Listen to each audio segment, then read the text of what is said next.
একটা সময় ছিল যখন নতুন মোবাইল কেনার পরে মনে হতো যেন ওই দিনটা ঈদের দিন। এত বেশি ভালো লাগতো, সারা দিন রাত 24 ঘন্টা শুধু ওই মোবাইলটাই টিপতাম। এরপরেও যেন মোবাইল টিপা শেষ হচ্ছিল না, টিপতে থাকতাম। এত ভালো লাগতো, সারাক্ষণ ওই মোবাইলটা হাতে নিয়ে বসে থাকতে ইচ্ছা করতো। আর এখন যত দামের মোবাইলই ব্যবহার করি না কেন, মনে শান্তি নাই। মানে মোবাইলের প্রতি বিন্দু মাত্র ইন্টারেস্টও নাই।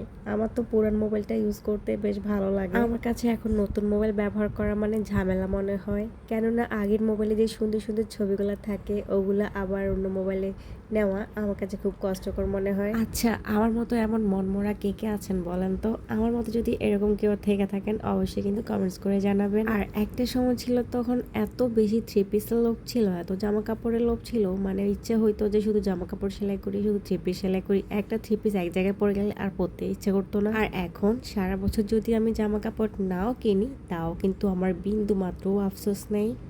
সময় কতটা চেঞ্জ হয়ে গেছে, কতটা যুগ পরিবর্তিত হয়েছে, আমি কতটা চেঞ্জ হয়ে গিয়েছি। বাজে প্রায়, আর এখন আমি কিন্তু ভিডিওতে ভয়েস দিতে বসেছি। যদি সত্যি আমি পেজে অথবা চ্যানেলে কাজ না করতাম তাহলে হয়তো আমি মোবাইল কিনতামই না, পুরান মোবাইল দিয়ে বছরকে বছর পার করে দিতাম। তো যাই হোক, আজকে অনেকদিন পরে আমার মানি প্ল্যান্ট গাছগুলাকে একটু পরিচর্যা করলাম। গাছগুলো অনেকদিন ধরে কিন্তু কেমন জানি ময়লা ময়লা হয়েছিল।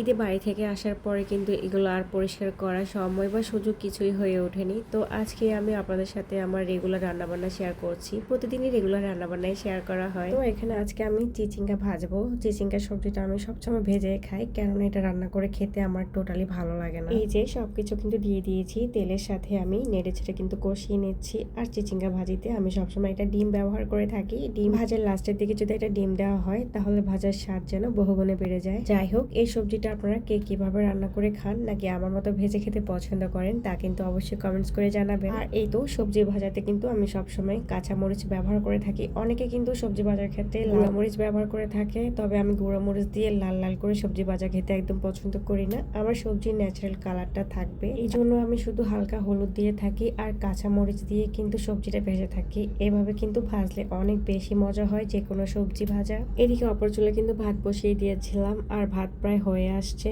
এইদিকে হচ্ছে দেখুন আমার মশলা কষানো হয়ে গেছে। আর চিচিঙ্গা গুলাকে আমি একদম পাতলা সাইজ করে কিন্তু কেটে নিয়েছি আর সবগুলা চিচিঙ্গা দিয়ে দিচ্ছি এভাবেই। আচ্ছা, আপনারা চিচিঙ্গা সবজিটাকে আপনাদের আঞ্চলিক ভাষায় কি বলেন? আমরা কিন্তু শসিন্দা বলে থাকি আমাদের ফেনী নোয়াখালীর ভাষায়। যাই হোক, বারান্দায় এসে বয়স দিচ্ছিলাম। আর আজকে যেহেতু বৃহস্পতিবার রাত, কোনো না কোনো বিল্ডিং এ তো বিয়ের আওয়াজ অবশ্যই শোনা যাবে আমার বাসায়। তো বয়স দিতে দিতে আমি কিন্তু গানও শুনতেছিলাম। আমার কিন্তু খুব ভালো লাগতেছিল, পুরোনো দিনের গানগুলো বাজাচ্ছিল। এইদিকে দেখতে পাচ্ছেন কই মাছের মধ্যে সব মশলা টসলা দিয়ে ম্যারিনেট করে প্রায় 1 ঘন্টার মতো রেখেছি। কই মাছ ভাজি করলে বেশি ভালো লাগে খেতে, রান্না কই মাছ খেতে ভালো লাগে না। আর অফ ক্যামেরাতে আমি কিন্তু ডালও রান্না করেছিলাম। ডাল রান্নার ভিডিওটা আর কি করব, ভালো লাগে না ডাল রান্নার ভিডিও শেয়ার করতে।